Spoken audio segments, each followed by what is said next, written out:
उष्णता हीट इयत्ता 10वीच्या 3 गुणाच्या या प्रकरणाचा पहिला भाग आपण पाहत आहोत. या प्रकरणाला सुरुवात करण्यापूर्वी प्रथम आपण पाहणार आहोत उष्णता म्हणजे हीट आणि तापमान म्हणजे टेम्परेचर यात नेमका फरक कोणता. जेव्हा पाण्याला उष्णता दिली जाते त्यावेळी पाण्यातील कणांची हालचाल वाढते व ते गरम होते. पाणी किती गरम झाले किंवा त्याचे तापमान काय आहे हे आपण तापमापीने अभ्यासतो. यावरून hotter an object is, the faster the motion of the molecules inside it. Heat of an object is the total energy of all the molecular motion inside that object. पदार्थातील कणांना म्हणजेच अणू किंवा रेणूंना स्थितिज व गतिज ऊर्जा असते. पदार्थातील सगळ्या कणांच्या एकूण औष्णिक ऊर्जेला उष्णता असे म्हणतात. या उष्णतेचे SI एकक जूल आहे तर CGS एकक कॅलरी आहे. कॅलरी आणि जूल यांच्यामधील संबंध म्हणजे 1 कॅलरी बरोबर 4.18 4.18 joule.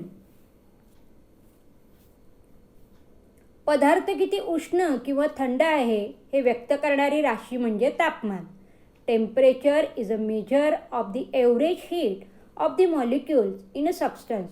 It just says whether an object is hot or cold is. तापमान मोजण्यासाठी पुढील प्रमाणे एकके वापरली जातात. यातील पहिले एकक म्हणजे सेल्सिअस, दुसरे फॅरनहाइट तर तिसरे केल्विन. पाण्याचा गोठणबिंदू फ्रीजिंग पॉईंट ऑफ वॉटर या तिन्ही एककांच्या मदतीने याप्रमाणे व्यक्त करू शकतो. 32 degree Fahrenheit, 0 degree Celsius, 273 kelvin. उष्णता संक्रमणाचे प्रकार. Different ways of heat transfer. उष्णता संक्रमणाचे प्रमुख 3 प्रकार आहेत. यातील पहिले वहन कंडक्शन, दुसरे अभिसरण कन्व्हेक्शन आणि तिसरे प्रारण रेडिएशन. जेव्हा एखाद्या भांड्याला किंवा चमच्याला उष्णता दिली जाते त्यावेळी त्याचे टोकसुद्धा गरम होते. यावरून पदार्थाच्या उष्ण भागाकडून थंड भागाकडे होणारे उष्णतेचे संक्रमण म्हणजे वहन होय. Transfer of heat from the hot part of an object to the cold part is called as conduction. पाण्याला उष्णता देण्यास सुरुवात केल्यानंतर तळालगतचे पाणी गरम होते. त्याची घनता कमी होऊन ते वरील भागाकडे जाते व त्याची जागा वरून येणारे थंड पाणी घेते. प्रवाहाद्वारे होणारे उष्णतेचे हे संक्रमण म्हणजेच अभिसरण होय. Heat is transfer bye means of current is called convection. सूर्य आपल्यापासून लाखो किलोमीटर अंतरावर आहे. सूर्य व पृथ्वी या दरम्यान हवाही नाही. हवेचा थर पृथ्वीलगतच आहे. मग ही उष्णता आपल्यापर्यंत कशी येते? याचा अर्थ कोणतेही माध्यम नसताना ही उष्णता संक्रमित झाली. माध्यम नसताना होणारे उष्णतेचे संक्रमण म्हणजेच प्रारण होय. Transfer of heat takes place without a medium is called radiation. उष्णतेमुळे होणारे पदार्थाचे प्रसरण व आकुंचन. Expansion and contraction of substances due to heat. तुम्ही रेल्वेचे रूळ पाहिले असतीलच. ते लांबच्या लांब नसतात. काही ठराविक अंतरावर त्यात थोडी फट असते कारण उष्णतेमुळे ते प्रसरण पावतात तर थंड होताच आकुंचन पावतात. त्यामुळे तापमानातील बदलाप्रमाणे त्यांची लांबी कमी किंवा जास्त होण्यास वाव असतो. याचा अर्थ उष्णतेमुळे स्थायू, द्रव व वायू या सर्व पदार्थांचे प्रसरण होते. Solid, liquids and gases all expand on receiving heat. अप्रकट उष्मा लॅटंट हीट. पदार्थाचे अवस्थांतर change in state of a substance. स्थायूचे द्रवात रूपांतर होताना किंवा द्रवाचे स्थायूत म्हणजेच बर्फाचे पाणी किंवा पाण्याचा बर्फ. द्रवाचे वायूत रूपांतर किंवा वायूचं द्रवात रूपांतर. उदाहरणार्थ पाण्याची वाफ किंवा वाफेचे पुन्हा पाण्यात रूपांतर. आपला पडणारा पाऊस. स्थायूचे वायूत रूपांतर किंवा वायूचे थेट स्थायूत रूपांतर ज्याला संप्लवन सब्लिमेशन, उदाहरणार्थ कापरामध्ये ही घटना आपण पाहू शकतो. ही अवस्थांतर होत असताना स्थिर तापमानास पदार्थाकडून उष्णता शोषली जाते किंवा पदार्थातून उष्णता काढून घेतली जाते. या उष्णतेस अवस्थांतराचा अप्रकट उष्मा म्हणतात. Heat energy is absorbed by the substance or heat energy is removed from the substance at constant temperature. This heat energy is called latent heat of transition. वितरणाचा विशिष्ट अप्रकट उष्मा, specific latent heat of melting or fusion. जेव्हा बर्फाकडून उष्णता शोषली जाते तेव्हा त्याचे पाण्यात रूपांतर होताना आपण पाहतो. यालाच वितळणे किंवा मेल्टिंग असे म्हणतात. एकक वस्तुमानाच्या स्थायू पदार्थाचे द्रवामध्ये पूर्णपणे रूपांतर होत असताना स्थिर तापमानावर जी उष्णता स्थायूत शोषली जाते त्या उष्णतेला वितरणाचा विशिष्ट अप्रकट उष्मा म्हणतात. The amount of heat energy absorb at constant temperature by unit mass of a solid to convert into liquid phase is called the specific latent heat of melting. इथे एक गोष्ट महत्त्वाची ती म्हणजे तापमान स्थिर राहते. हे जे स्थिर तापमान आहे त्यालाच पदार्थाचा द्रवणांक असे म्हणतात. उदाहरणार्थ बर्फाचे पाण्यात रूपांतर होताना तापमापी 0 डिग्री सेल्सिअस हे तापमान दाखवते, म्हणून तो बर्फाचा द्रवणांक ठरतो. Melting point of ice is equal to 0 degree Celsius. बाष्पनाचा विशिष्ट अप्रकट उष्मा, specific latent heat of vaporisation. उष्णतेमुळे पाण्याचे वाफेत होणारे रूपांतर म्हणजेच बाष्पन.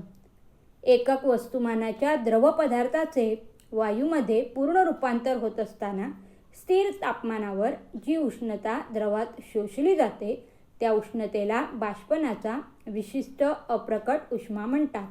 The amount of heat energy absorb at constant temperature by unit mass of a liquid to convert into gaseous phase is called the specific latent heat of वेपोरायझेशन.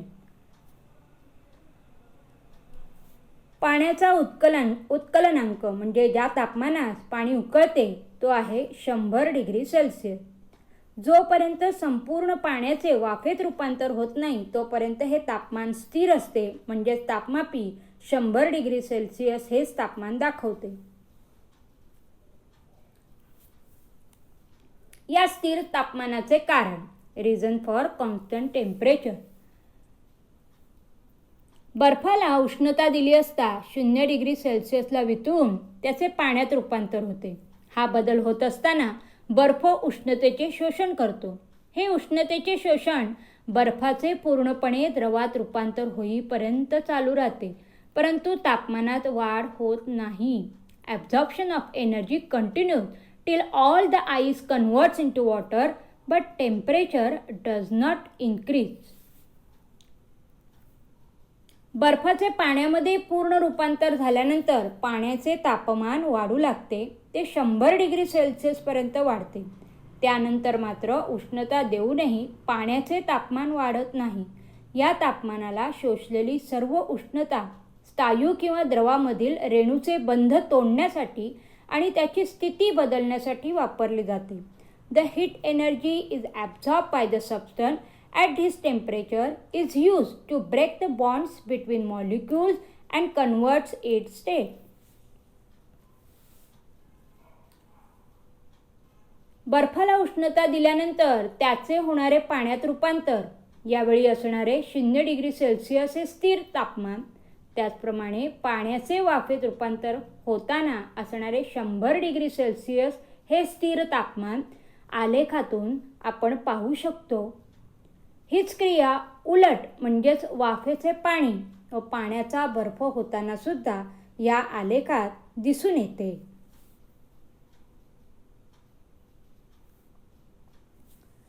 पुनर्हिमायन, रिजलेशन. तारेच्या दोन्ही टोकांना समान वजने बांधून बर्फाच्या लादीवर ठेवल्यास तारेत हळूहळू तार हळूहळू बर्फाच्या लादीत शिरते. काही वेळाने लादीतून ती बाहेर पडते, पण बर्फ तुटत नाही. दाबामुळे बर्फाचे वितळणे व दाब काढून घेतल्यास त्याचा पुन्हा बर्फ होणे या क्रियेला पुनर्हिमायन म्हणतात. The phenomenon in which ice converts to liquid due to applied pressure and reconverts to ice once the pressure is remove. उदाहरणार्थ, किसलेला बर्फ दाबून तयार केलेला बर्फाचा गोळा. याचे कारण आपण पुढील प्रमाणे सांगू शकतो. दाब दिल्याने बर्फ द्रवणांकापेक्षा म्हणजे शून्यापेक्षा कमी होतो. त्यामुळे बर्फ पाण्यात रूपांतरित होतो. Melting point of ice becomes lower than 0 degree Celsius due to pressure. So the ice gets converted into water. हा दाब काढून घेताच द्रवणांक पुन्हा 0 डिग्री सेल्सिअस होऊन पाण्यापासून पुन्हा बर्फ तयार होतो. As soon as the pressure is removed, the melting point is restored to 0 degree Celsius and water gets converted into ice again. अशा पद्धतीने या भागामध्ये आपण अप्रकट उष्मा जो दिसून येत नाही परंतु त्यामुळे अवस्थांतर चेंज इन स्टेट आपल्याला होताना दिसून येते, यानंतरच्या भागात आपण पाण्याचे असंगत आचरण, अनॉमलस बिहेवियर ऑफ वॉटर याचा अभ्यास करणार आहोत.